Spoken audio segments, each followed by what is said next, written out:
Good morning friends, good morning students. Coordination compound या चॅप्टरच्या आता आपण जवळपास शेवटच्या सेक्शनमध्ये आलेलो आहोत.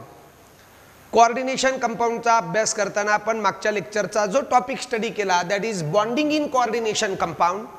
तर मागच्या वेळेस आपण सेंट्रल मेटल आणि लिगँड मधला जो कोऑर्डिनेट बॉन्ड आहे तो कोऑर्डिनेट बॉन्ड कसा तयार होतो याचं एक्सप्लेनेशन देणारी वर्नर थेरी पेक्षा सुपेरियर, वर्नर थेरीला सुद्धा काही प्रश्नांची उत्तरं देता आली नव्हती. त्या प्रश्नांची उत्तरं ही व्हॅलन्स बॉन्ड थेरी म्हणजे व्हीबी थेरीनं देण्याचा प्रयत्न केला होता.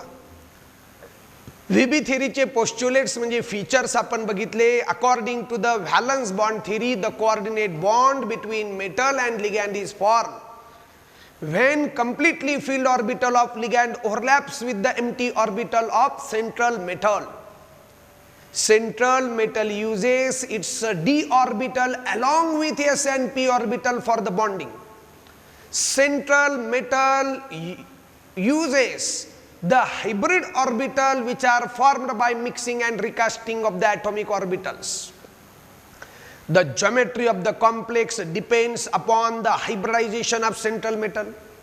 sp3 means tetrahedral, dsp2 means square planar, sp3d means trigonal bipyramidal, sp3d2 means octahedral, sp3d3 means pentagonal bipyramidal. The strength of the coordinate bond depends upon the extent of overlapping. Greater the extent of overlapping, stronger will be the bond formed. Then we have seen the central metal provides the number of vacant orbital equal to its coordination number. Then we have seen that if metal uses d orbital of the outermost shell, then it is called outer orbital complex. Or if it uses penultimate d orbital n minus 1 d orbital, then it is called inner orbital complex. अशा बऱ्याच पोस्ट्युलेट्सचा वापर करून आपण काही example पण बघितले आणि मग कॉम्प्लेक्सची जिओमेट्री आपल्याला एक्सप्लेन करता आली, हायब्रिडायझेशन आपल्याला सांगता आलं, मॅग्नेटिक बिहेवियर सांगता आलं, डायमॅग्नेटिक आहे का पॅरामॅग्नेटिक आहे, स्पिन फ्री आहे का स्पिन पेअर्ड आहे, हाय स्पिन आहे का लो स्पिन आहे, स्ट्रॉंग फील्ड आहे का वीक फील्ड कॉम्प्लेक्स आहे. परंतु तरी सुद्धा there are some limitations in valence bond theory. There are some limitations univa, limitations in valence bond theory. VB theory मध्ये सुद्धा बरेच limitations आहेत. It means that there are limitations, inadequacies, उणिवा, दोष, चुका आहेत व्हॅलन्स बॉन्ड थेरी मध्ये. बऱ्याच प्रश्नांची उत्तरं व्हॅलन्स बॉन्ड थेरीला सुद्धा देता आलेली नाही. पुस्तक NCERTचं पुस्तक उघडून तुम्ही बघू शकता. मी लिमिटेशन्स तुम्हाला व्हर्बली सांगतो आहे, फळ्यावर मी काही लिहिणार नाही. नीट लक्षात घ्या काय काय लिमिटेशन्स आहे, कोणत्या गोष्टीमध्ये व्हॅलन्स बॉन्ड थेरी फेल झाली. सगळ्यात पहिलं लिमिटेशन्स आहे valence bond theory consists of many assumptions. valence bond theory consists of many assumptions. म्हणजे काय assumptions म्हणजे मराठीत गृहीतके, गृहीत धरलेल्या गोष्टी. की सायनाइड स्ट्रॉंग फील्ड लिगँड आहे, कार्बन मोनॉक्साइड स्ट्रॉंग लिगँड आहे, अमोनिया स्ट्रॉंग लिगँड आहे, fluoride chloride bromide iodide weak ligand आहे. This is assumption. हे अझम्पशन आहे ना हो. आणि हायब्रिडायझेशन sp3 असल्यावर टेट्राहेड्रल आणि dsp2 असल्यावर स्क्वेअर प्लेनर. थोडक्यात काय तर बऱ्याच गोष्टी या व्हीबी थेरीमध्ये अज्युम केलेल्या होत्या की असं समजा, असं गृहीत धरा आणि असं गृहीत धरलं तर हे असं आहे. That is called assumption. बऱ्याच गोष्टी गृहीत धरून चाललेल्या होत्या, त्याला काही पुरावे नव्हते, त्याला काही एव्हिडन्सेस नव्हते, पण कन्सिडरेशन होतं, गृहीत धरलेलं होतं, अज्युम केलेलं होतं. आणि हाच मेन ड्रॉबॅक आहे की valence bond theory consist of many assumption. It depends upon many assumption. बऱ्याच अझम्पशन वरती थेरी अवलंबून आहे. Second one, valence bond theory do not give the quantitative interpretation of the magnetic property. ठीक आहे, त्यांनी फक्त एवढं सांगितलं हो व्हॅलन्स बॉन्ड थेरीनं की हा कॉम्प्लेक्स पॅरामॅग्नेटिक आहे कारण याच्याकडे काही ना काही अनपेअर्ड इलेक्ट्रॉन्स आहेत, आणि हा कॉम्प्लेक्स डायमॅग्नेटिक आहे कारण याच्याकडचे सगळे इलेक्ट्रॉन पेअर्ड आहेत. ठीक आहे, हा सगळे इलेक्ट्रॉन पेअर्ड म्हणून डायमॅग्नेटिक आणि one or more unpaired electron, therefore it is paramagnetic. पण क्वांटिटेटिव्ह इंटरप्रिटेशनचा अर्थ काय? Quantitative interpretation, quantity not qualitative. Quantity म्हणजे ठीक आहे हा पॅरामॅग्नेटिक आहे पण त्याच्याकडे किती अनपेअर्ड इलेक्ट्रॉन आहे, आणि जर त्याच्याकडे 2 अनपेअर्ड इलेक्ट्रॉन आहे मग त्याचं मॅग्नेटिक प्रॉपर्टी मध्ये आपण मोजतो मॅग्नेटिक मुवमेंट म्हणजे म्यूची व्हॅल्यू, ती काही व्हीबी थेरीनं मोजून दिलेली नाही. VB theory do not give the quantitative interpretation of the magnetic property. Magnetic प्रॉपर्टीचं क्वांटिटेटिव्ह इंटरप्रिटेशन दिलं नाही. काय सांगितलं व्हीबी थेरीनं की हा पॅरामॅग्नेटिक आहे अनपेअर्ड इलेक्ट्रॉन मुळे, हा डायमॅग्नेटिक आहे कारण सगळे इलेक्ट्रॉन पेअर्ड आहेत. हो पण किती अनपेअर्ड इलेक्ट्रॉन आहे, आणि इतके अनपेअर्ड इलेक्ट्रॉन असतील तर मग त्याची मॅग्नेटिक मुवमेंट म्हणजे म्यूची व्हॅल्यू काय आहे, तो किती पॅरामॅग्नेटिक आहे. एखाद्याकडे 1 अनपेअर्ड इलेक्ट्रॉन आहे, एखाद्याकडे 2 अनपेअर्ड इलेक्ट्रॉन आहे, एखाद्याकडे 3 अनपेअर्ड इलेक्ट्रॉन आहे, 4 अनपेअर्ड इलेक्ट्रॉन आहे आणि 5 अनपेअर्ड इलेक्ट्रॉन असू शकतात मॅक्सिमम, कारण डी ऑर्बिटल मध्ये 5च इलेक्ट्रॉन मावतात. पण म्हणून 1 अनपेअर्ड इलेक्ट्रॉन असलेला आणि 4 अनपेअर्ड इलेक्ट्रॉन असलेला आणि 5 अनपेअर्ड इलेक्ट्रॉन असलेला सगळे पॅरामॅग्नेटिक आहे, पण म्हणून सगळ्यांचं पॅरामॅग्नेटिझम हे मॅग्निट्यूडनं सेम नाहीये. पण असा क्वांटिटेटिव्ह डेटा, असं क्वांटिटेटिव्ह इंटरप्रिटेशन व्हीबी थेरीनं कधी दिलं नाही. तिसरं लिमिटेशन आहे VB theory does not give the quantitative interpretation of thermodynamic and kinetic stability of the complex. म्हणजे हा कॉम्प्लेक्स या कॉम्प्लेक्स पेक्षा स्टेबल आहे थर्मोडायनेमिकली म्हणजे विथ रिस्पेक्ट टू एनर्जी, कायनेटिकली म्हणजे विथ रिस्पेक्ट टू स्पीड. 2 प्रकारच्या स्टॅबिलिटीज असतात. एक कायनेटिक स्टॅबिलिटी असते मॉलिक्युलला कॉम्प्लेक्सला, आणि एक थर्मोडायनेमिक स्टॅबिलिटी असते म्हणजे एनर्जीच्या अँगलनं. With respect to energy thermodynamic stability, with respect to kinetics that is a speed it is called kinetic stability. ठीक आहे, हा याच्यापेक्षा स्टेबल आहे, तो त्याच्यापेक्षा, पण किती? What is the quantitative interpretation? क्वांटिटीत सांगता आलं पाहिजे की हा याच्या मानाने इतक्या पटीनं स्टेबल आहे. स्टॅबिलिटीचं, थर्मोडायनेमिक स्टॅबिलिटी आणि कायनेटिक स्टॅबिलिटीचं क्वांटिटेटिव्ह इंटरप्रिटेशन देता नाही आलं. कुणाला? व्हीबी थेरीला. परत एकदा बघा, VB theory is based on many assumptions. VB theory does not give the quantitative interpretation of the magnetic properties. VB theory cannot give the quantitative interpretation of thermodynamic and kinetic stabilities of the complex. Next one, 4th. VB theory cannot explain the spectral properties, that is different color of the complex.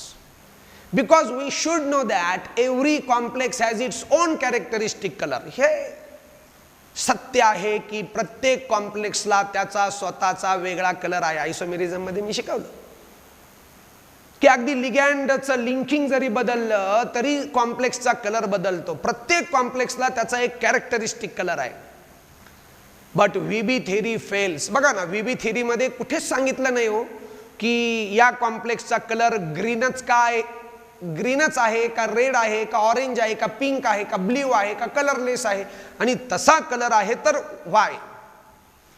VB theory fails to explain the spectral properties, that is color of the different complex. नाही सांगता आलं VB थेरीला.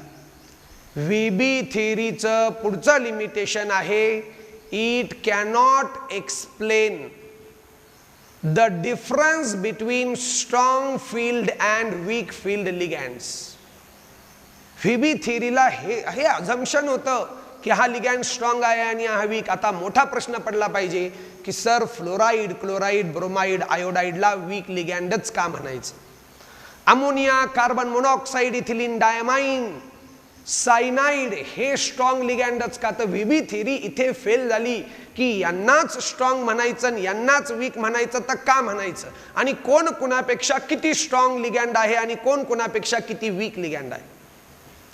VB theory fails to explain VB theory fails to differentiate between strong field and weak field ligands.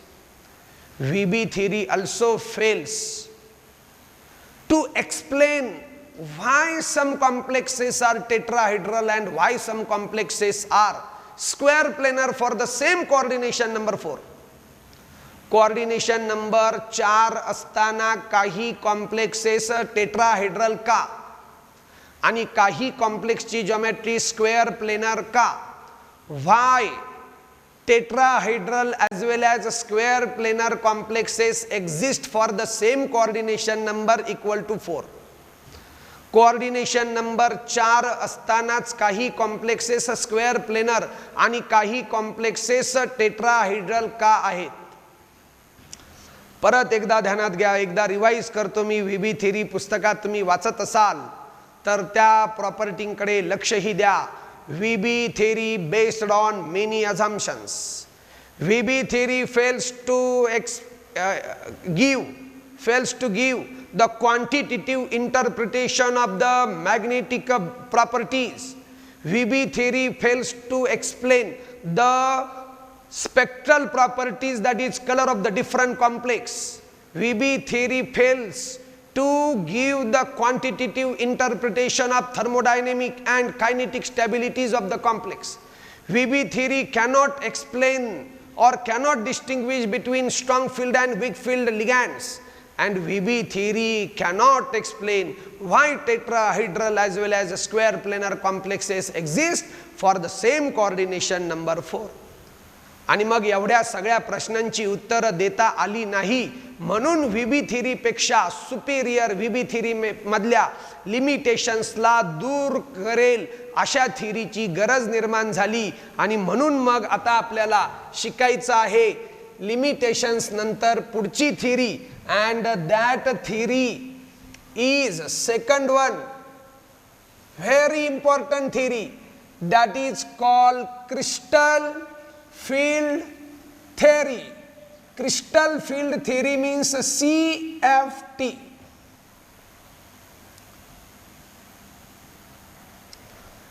Crystal field theory म्हणजे काय? Crystal field theory म्हणजे CFT, crystal field theory, CFT. आता बघा, crystal field theory जी आहे, CFT जी आहे, या crystal field theory खूप सगळ्यात महत्त्वाचा. आता थेरी शब्द सोडून द्या, क्रिस्टल फील्ड हे काय आहे?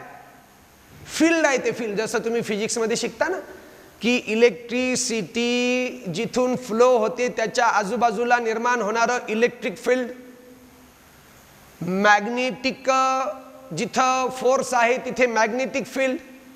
तर मॅग्नेटिक फील्ड हा जसा शब्द आहे, इलेक्ट्रिक फील्ड जसा शब्द आहे, तसाच एक शब्द आहे क्रिस्टल फील्ड. अगदी सोप्या भाषेत आधी सांगतो, तशी ही थेरी खूप कॉम्प्लिकेटेड आहे.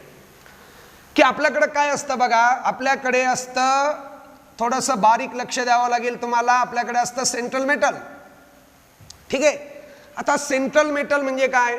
फॉर एक्झाम्पल आपल्याकडे असतो क्रोमियम 3+ किंवा झिंक 2+ किंवा Fe2+, Fe3+ किंवा कोबाल्ट 3+ किंवा आपल्याकडे सेंट्रल मेटल म्हणून असेल स्कँडियम 2+, बरेच आहेत एक्सेट्रा. पण तुमच्या एक गोष्ट ध्यानात यायला हवी की जनरली कॉम्प्लेक्स कंपाऊंड मध्ये सेंट्रल मेटल म्हणून असतात डी ब्लॉक एलिमेंट्स, म्हणजे डी ब्लॉक मेटल्स. त्यांना आपण म्हणतो जनरली कोण असतात ते? तर ट्रान्झिशन मेटल्स. समजतंय का इथपर्यंत काय असतात ट्रान्झिशन मेटल्स? आता यांच्याकडे कॅरेक्टरिस्टिक ऑर्बिटल असतं आणि ते असतं डी ऑर्बिटल. आणि तुम्हाला माहित असेल की डी ऑर्बिटल 5 प्रकारचं असतं. 5 प्रकार पण खूप महत्वाचे आहेत बरं का. एक असतं DXY, दुसरं असतं DYZ, DXY DYZ, तिसरं असतं DXZ, चौथं असतं DX2Y2 आणि 5वं असतं DZ2. हे ज्याला कळालं त्याच्याच ध्यानात येईल मला काय बोलायचंय. परत एकदा बघा, कॉम्प्लेक्स कंपाऊंड मध्ये सेंट्रल मेटल ॲटम किंवा आयन असतो, तो जनरली डी ब्लॉक एलिमेंट असतो, त्याला ट्रान्झिशन मेटल असं म्हणतात. आणि डी ब्लॉकचं म्हणजे ट्रान्झिशन मेटलचं कॅरेक्टरिस्टिक ऑर्बिटल असतं डी ऑर्बिटल. आणि D orbital is of 5 types. परत एकदा ऐका. In complex compound, central metal atom or ion is a generally d block element.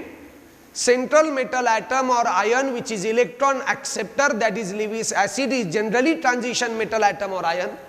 The characteristic orbital of the transition metal is a d orbital and which is of 5 types: dxy, dyz, dxz, dx2y2, dz2. आणि सगळ्यात महत्त्वाचं काय की these are having degeneracy. Degeneracy असते यांच्याकडे. What is mean by degeneracy? Degeneracy means having same energy level. या पाचही ऑर्बिटलचा जर आपण आत्ता विचार केला तर या पाचही ऑर्बिटलची एनर्जी सेम आहे हो. या पाचही ऑर्बिटलची एनर्जी कशी आहे? सेम. त्याला म्हणतात डिजनरेट ऑर्बिटल्स. म्हणजे जर यांना विचारलं पाचांना की तुम्ही कसे आहात, तर ते म्हणतात की आम्ही भाऊ आहे, सख्खे भाऊ आहे. आणि मग आमच्या सगळ्यांची पाचांची एनर्जी सेम असल्यामुळं आम्ही पाच एकमेकांमध्ये भेदभाव करत नाही. आम्ही पाच एकच आहोत, सारखेच आहोत. इलेक्ट्रॉन त्याच्याकडे गेला काय, माझ्याकडे आला काय, माझाच भाऊ आहे तो, मला फरक पडत नाही. म्हणजेच यांच्यामध्ये सध्या तरी काही वाद नाहीत, भांडणं नाहीत, तंटा नाही. इलेक्ट्रॉन आला की हा भाऊ म्हणतो तुझ्याकडे राहू दे, तो म्हणतो नाही तुझ्याकडे राहू दे. मग इलेक्ट्रॉनचं वाटप इथं कसं होतं हो? समजा एक इलेक्ट्रॉन असेल तर याला मिळणार, बरोबर. आता याला लिहिला काय आणि याला लिहिला काय, फरक काहीच पडत नाही. मी म्हणलो ना, इलेक्ट्रॉन काय बघतो? स्टॅबिलिटी. स्टॅबिलिटी कशावर अवलंबून असते? एनर्जीवर. या पाचांची एनर्जी कशी आहे? सेम. म्हणजे इलेक्ट्रॉन यातला कुठेही गेला तरी त्याची एनर्जी कशी असेल? सेम. स्टॅबिलिटी पण सेम.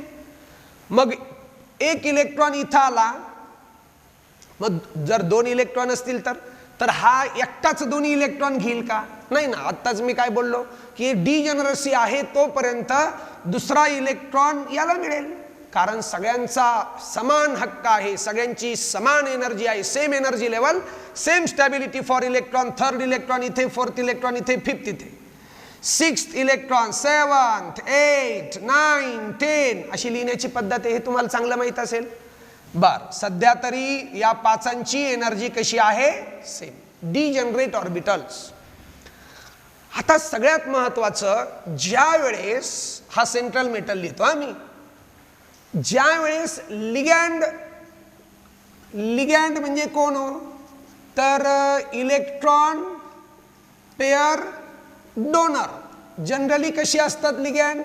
Electron rich spaces. आता माझा एक बेसिक प्रश्न आहे का, मेटलकडे इलेक्ट्रॉन आहेत का हो? आहेत ना. मेटलकडे इलेक्ट्रॉन आहेत का? त्याचे आहे ना. मी म्हणलं ना, समजा D2 आहे. आणि लिगॅंडकडे त्याचे इलेक्ट्रॉन आहे का? आहे. तर इलेक्ट्रॉन कसा? लिगॅंड कसा? Electron rich species. Electron pair donor म्हणजे कोण येतो? Lewis base. आणि लिगॅंडचं विशेष काय असतं? It is electron rich. Negative charge असेल Cn minus, Cl minus, Br minus, I minus, OH minus, H minus, किंवा लोन पेअर असेल अमोनियाच्या नायट्रोजनवर, वॉटरच्या ऑक्सिजनवर lone pair. That is it is electron rich species. It is electron pair donor. It is Lewis base and that is ligand.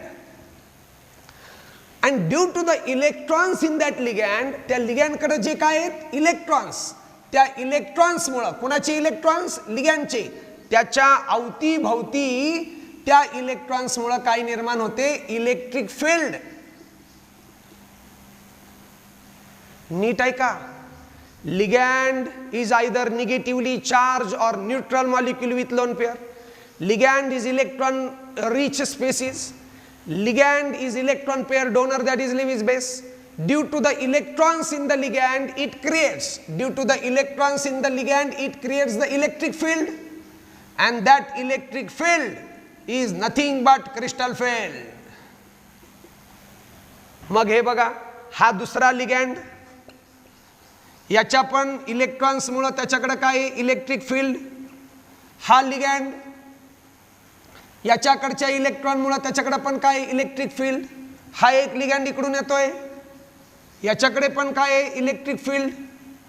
म्हणजे थोडक्यात काय की डिफरंट लिगँड व्हेन अप्रोच किंवा ligand when approaches, ligands Lewis bases when approach towards metal. हे बघा हे येतं ना, कशासाठी येणार, बॉन्ड बनवायला.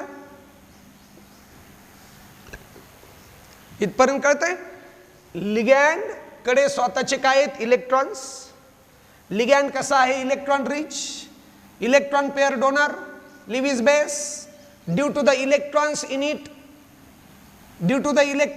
It is considered as point charge. याला काय म्हणून कन्सिडर करायचं, point charge. Charge negative charge कुणामुळं, इलेक्ट्रॉन्समुळं.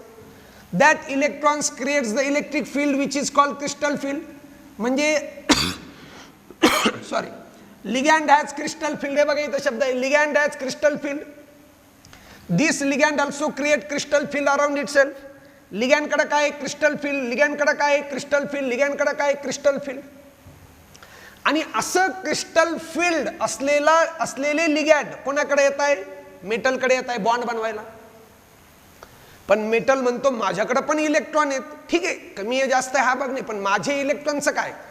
तर इलेक्ट्रॉन्स मेटलचे आणि इलेक्ट्रॉन्स लिगँडचे निगेटिव्हच आहे. तो electrons are always negative. We should know that negative electrons of metal and negative electrons of ligand repel each other. आणि मग आता काही गोष्टींना महत्त्वाचं लक्ष द्या. Crystal field theory is completely based on the electrostatic forces, that is coulombic forces between metal and ligand. ही theory metal आणि लिगँड च्या इलेक्ट्रॉन आणि इलेक्ट्रॉन, निगेटिव्ह चार्ज आणि निगेटिव्ह चार्ज मुळे निर्माण होणाऱ्या कुलंबिक फोर्सवर आधारित आहे. म्हणजे इलेक्ट्रोस्टॅटिक फोर्सवर आधारित आहे. This theory ruled out any overlapping of orbital. VB theory जे म्हणत होता ना की ऑर्बिटल काय होतात, ओव्हरलॅप, तर या थिअरीला ते अजिबात मान्य नाही. त्यामुळे according to the crystal field theory this coordinate bond has some ionic character. कारण कुलंबिक फोर्सेस म्हणजे इलेक्ट्रोस्टॅटिक फोर्सेस म्हणजे आयोनिक बॉन्डची थिअरी येते. तेव्हा या थिअरीचं म्हणणं आहे, व्हीबी थिअरीचं काय म्हणणं होतं माहिती का, की कोऑर्डिनेट बॉन्डमध्ये कोव्हॅलंट बॉन्डचं कॅरेक्टर आहे. कारण ऑर्बिटलचं ओव्हरलॅपिंग होतं आणि ओव्हरलॅपिंग होणे म्हणजे कोव्हॅलंट बॉन्डचं कॅरेक्टरिस्टिक. पण या थिअरीतला ते ओव्हरलॅपिंग हा कन्सेप्टच मान्य नाही आहे. या थिअरीचं म्हणणं आहे की इथे फक्त कुलंबिक फोर्स विचारात घेतले जातील, इथे फक्त इलेक्ट्रोस्टॅटिक फोर्सेस विचारात घेतले जातील. आणि त्यामुळे या थिअरीला कोव्हॅलंट कॅरेक्टरच मान्य नाहीये. कोऑर्डिनेट बॉन्डमध्ये काही असा स्वभाव आहे कोव्हॅलंट बॉन्डचा असं मान्यच नाही. उलट या थिअरीचं म्हणणं आहे की त्याच्यात आयोनिक कॅरेक्टर असेल थोडंफार. बघा, central metal is considered as one point charge and ligand are also considered as another point charge, and between 2 point charge there is a coulombic force, that is electrostatic force, and the coordinate bond is assumed to having some ionic character also. आणि मग या थिअरीचं म्हणणं आहे की ligand जेव्हा येतील, when ligand approaches यायला लागतील कुणाकडे, टुवर्ड्स सेंट्रल मेटल, सेंट्रल मेटलकडे यायला लागतील, तसं तसं काय होईल, याच्या इलेक्ट्रॉनला हे इलेक्ट्रिक फील्ड म्हणजे क्रिस्टल फील्ड काय करेल, रिपेल करेल. रिपेल, याचे इलेक्ट्रॉन्स या इलेक्ट्रॉन्सला काय करतील, रिपेल. आता इलेक्ट्रॉनला रिपेलच करतात निगेटिव्ह चार्जमुळं. आणि मग त्यांनी काय होईल, त्यांनी जे काही होईल त्याला म्हणतात क्रिस्टल फील्ड मुळे निर्माण होणारा इफेक्ट, क्रिस्टल फील्ड इफेक्ट. ध्यानात घ्या, क्रिस्टल फील्ड कुणाकडे आहे, क्रिस्टल फील्ड म्हणजे इलेक्ट्रिक फील्ड ते लिगँडकडे आहे. ते जसं जसं मेटलकडे येतील तसं तसं काय होईल, त्याचा काहीतरी परिणाम होईल. That is called crystal field effect. कुणाचा क्रिस्टल फील्ड इफेक्ट आहे? क्रिस्टल फील्डचा. कुणाचं क्रिस्टल फील्ड? लिगँडचं. आणि इफेक्ट कुणावर होणार? मेटलवर होणार. मेटलच्या कुणावर होणार? इलेक्ट्रॉनवर होणार. म्हणजे कशावर होणार? इलेक्ट्रॉनच्या एनर्जी लेवलवर होणार. सध्या इलेक्ट्रॉन्स कसे आहे तर डिजनरेट ऑर्बिटल मध्ये आहे, हॅव्हिंग सेम एनर्जी. आता एक महत्वाची गोष्ट आहे का, जसं जसं लिगँड आणखी जवळ येतील, when ligand starts approaching towards central metal, there is a pure coulombic force, electrostatic force between metal and ligand. The electric field, that is crystal field of the ligand, repel the electrons in the d orbital. आणि मग काय होईल? when ligand comes very close to the metal, खूप जवळ आले ligand खूप जवळ आले की मग ह्या ऑर्बिटल मध्ये सुरू होतील भांडणं. आता तुम्ही म्हणाल सर भांडणं कसं काय होणार? तुम्ही तर म्हणले होते ते भाऊ भाऊ आहे. पण आता काय फरक आहे बघा. डी ऑर्बिटल कसं असतं तर डी ऑर्बिटल हे एस ऑर्बिटल स्पेरिकल असतं, पृथ्वीसारखं, क्रिकेटच्या बॉल सारखं. शार्प ऑर्बिटल म्हणजे एस. पी ऑर्बिटल असतं डंबेल शेप, प्रिन्सिपल म्हणजे पी. डी ऑर्बिटल असतं डिफ्यूज, डबल डंबेल ऑर्बिटल असते बघा. डंबेल अजून एक डंबेल. तर हे एकच ऑर्बिटल आहे. किती ऑर्बिटल आहे? एक. तुम्ही म्हणाल सर 2 ऑर्बिटल आहे, 4 पाकड्या. काही नाही, हे एकच ऑर्बिटल आहे. डी ऑर्बिटल हे असं असतं. आता हे बोर्ड 2D आहे आणि ही डायग्राम 3D आहे, तुम्ही समजून घेतलं पाहिजे. हा आहे समजा झेड ॲक्सिस, हा असेल एक्स ॲक्सिस, हा असेल Y axis.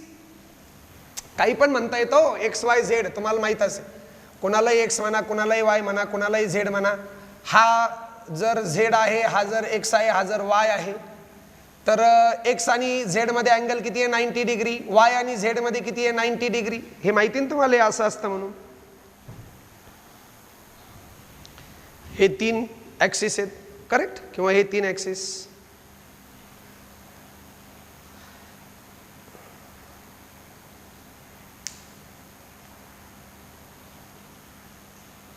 X Y 90 degree, X Z 90 degree, Y Z 90 degree, correct? आता याच्यामध्ये काय की हे ऑर्बिटल कसं आहे? D x Y. D X वायचा अर्थ असा आहे की समजा एक्स आणि वाय ॲक्सिस आहे ना, एक्स आणि वाय, तर हे जे लोब्स आहेत, लोब्स ऑर्बिटलचे लोब्स, ते एक्स आणि वाय ॲक्सिसच्या मधल्या जागेत आहे. इथे एक्स ॲक्सिस वर लोब, याला लोब म्हणतात. This is called lobe, this is called lobe. 2 lobes, 4 lobes, 1 orbital. तर हे सगळे लोब्स कुठे आहेत?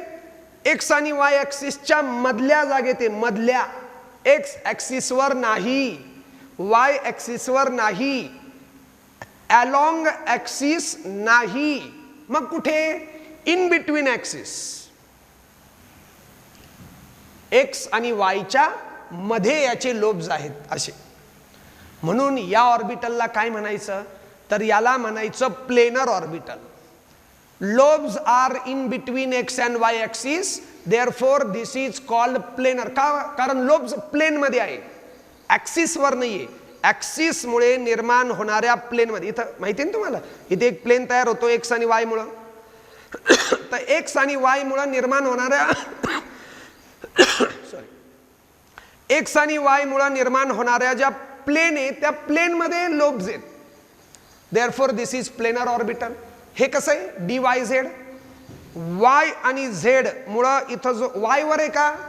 नाही. झेड वर नाही. वाय आणि झेडच्या मधल्या जागेत लोब्स आहेत. Orbital is in between the axis. This is also called planar orbital. D x Z, x आणि झेडच्या मधल्या जागेत जो प्लेन तयार होतो तिथे लोब्स आहेत. D x z is also planar orbital. D x two y two, x आणि y axis वर लोब्स आहे. हे बघा, हे कसे दिसतात तुम्हाला लोब्स? ॲक्सिस वर का ॲक्सिसच्या मध्ये? तर हे अलॉंग द ॲक्सिस आहे ना, एक्स ॲक्सिस वर. This is called axial orbital. पण जर असं असेल तर आता लोब्स कुठे आहे? एक्स आणि झेडच्या मधल्या जागेत आहे. This is planar orbital. कळतंय का? तर हे कसं आहे? D x y planar orbital, d y z x y आणि झेडच्या मध्ये planar orbital, d x z planar orbital, d x two y two x आणि वाय ऍक्सिस वर, this is called axial orbital.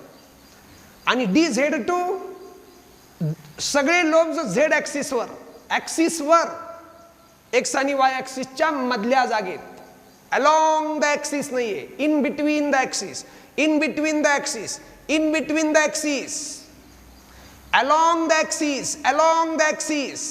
कळतंय का?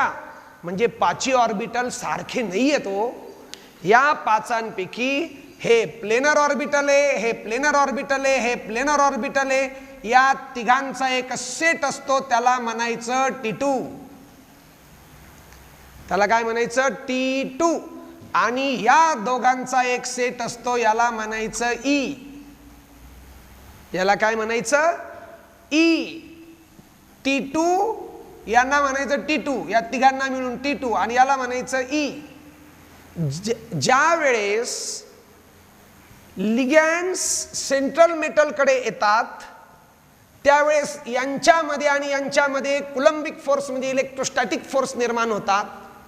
इलेक्ट्रिक फील्ड कोणामुळे निर्माण होतं? लिगॅंडच्या इलेक्ट्रॉन्समुळे. त्याला क्रिस्टल फील्ड म्हणतात. आणि ते क्रिस्टल फील्ड याच्यावर काय दाखवतं? Crystal field effect. लिगॅंडकडे आहे क्रिस्टल फील्ड, त्याच्यामुळे आहे क्रिस्टल फील्ड इफेक्ट. तो इफेक्ट होतो सेंट्रल मेटलवर, डी ऑर्बिटलवर, डिजेनरेट ऑर्बिटलवर. आणि काय इफेक्ट होतो? तर रिपल्शनमुळे हे 5 ऑर्बिटल स्प्लिट होतात, स्प्लिट. आणि त्याला म्हणतात क्रिस्टल फील्ड इफेक्ट मुळे होणारं crystal field splitting. Crystal field splitting म्हणजे हे 5 ऑर्बिटल आता त्यांची डिजेनरसी लॉस करतात.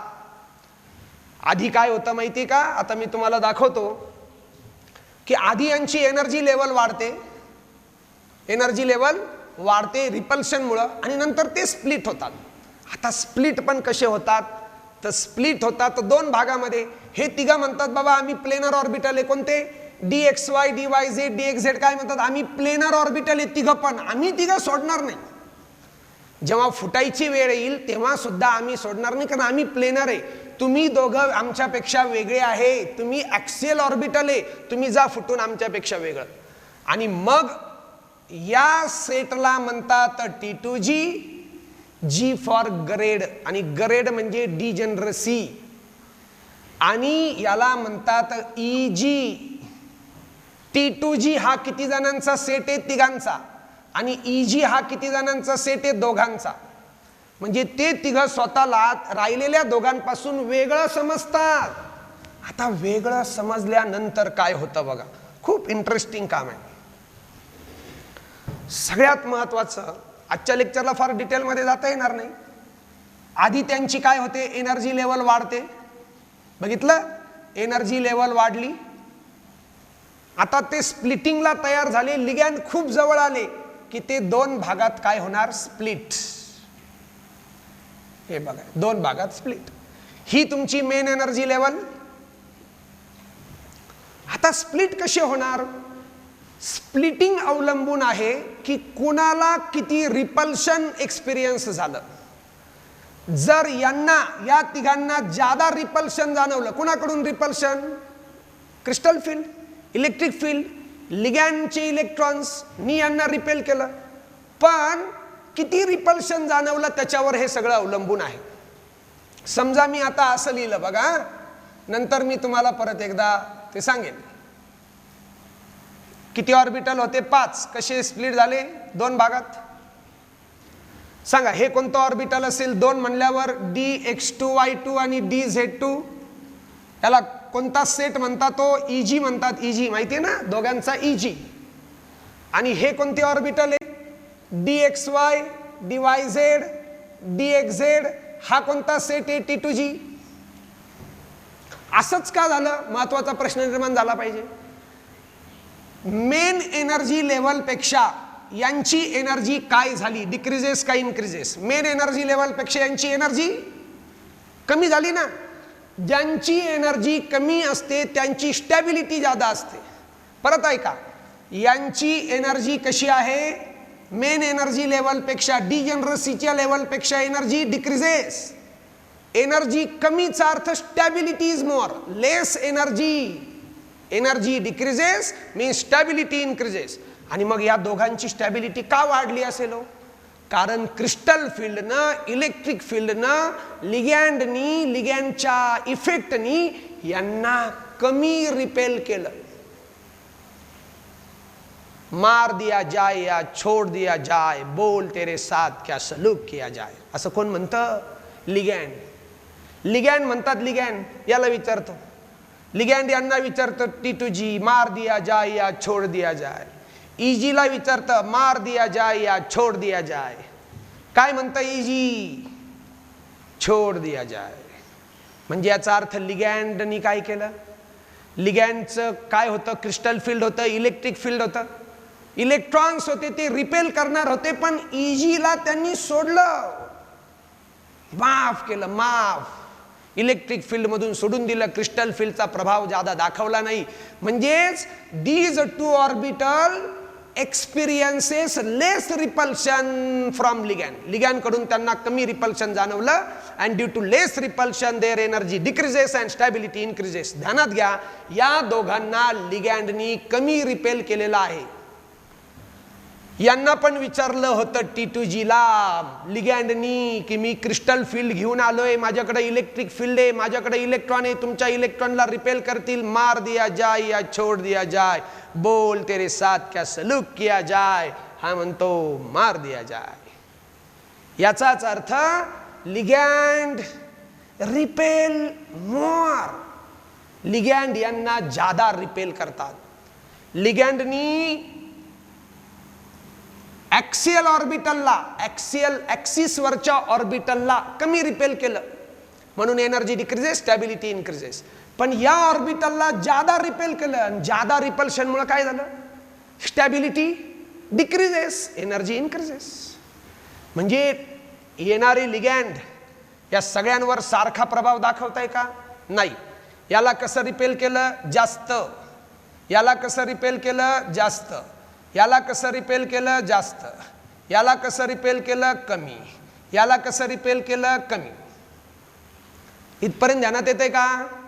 म्हणजे these orbital experiences more repulsion from ligand, stability decreases, energy increases. And these orbital experiences less repulsion from ligand, stability increases, energy decreases. आता पहिला प्रश्न निर्माण होईल, लिगँडनी असं का केलं? तर सरळ आहे. आपल्याकडं हे असं होतं ना, ऍक्सिस, समजा x axis, Y axis, Z axis. तर लिगँड येताना ऍक्सिस वरून आले का, इकडून आले का लिगँड, का इकडून आले, याच्यावर अवलंबून आहे. काय वाटतं तुम्हाला? लिगँड ज्या रस्त्याने येत आहे त्याच रस्त्यात जर ऑर्बिटल असेल तर रिपल्शन जास्त जाणवेल. परत ऐका, लिगँड ज्या रस्त्याने येत आहे, लिगँड ज्या रस्त्याने येत आहे त्याच रस्त्यामध्ये जर ऑर्बिटल असेल तर लिगँड त्याला तावडीत सापडला तर जादा रिपेल करेल ना. बरोबर आहे की नाही? If orbital lies, if lies म्हणजे पडलेले असणे, तिथे असणे. If orbitals lies in the path of the ligand, then they experiences more repulsion from ligand. बघा बरं, मग याचा अर्थ काय वाटतो तुम्हाला? लिगँडनी याला DXY ला कसं रिपेल केलं? जास्त. म्हणजे लिगँड येण्याच्या रस्त्यातच हे ऑर्बिटल होतं. हे ऑर्बिटल लिगँड येण्याच्या रस्त्यातच होतं. हे ऑर्बिटल लिगँड येण्याच्या रस्त्यातच होतं. हे ऑर्बिटल लिगँड जिकडून येत होते तिकडूनच होतं. हे ऑर्बिटल लिगँडच्या रस्त्यात नव्हतं. मग काय वाटतं तुम्हाला? लिगँड कुठून येत असतील?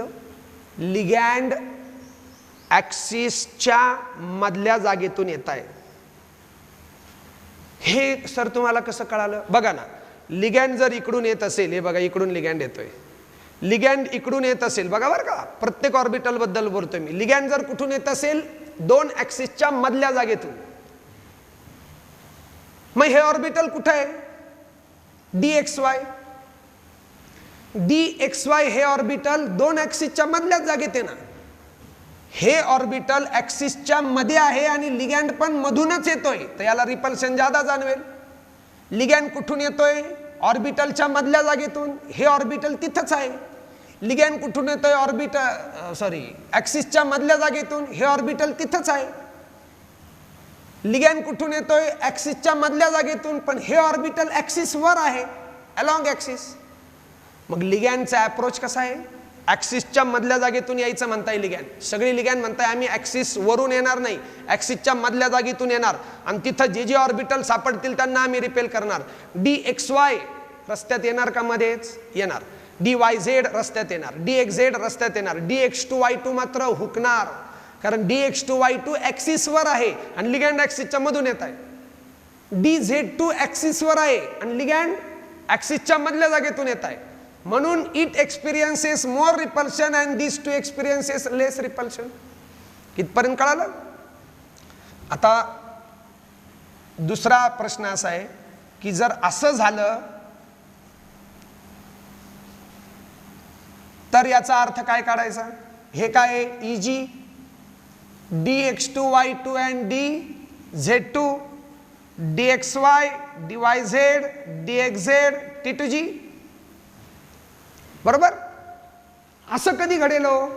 याचा अर्थ नाउ दिस 3 एक्सपिरियन्सेस मोर रिपल्शन.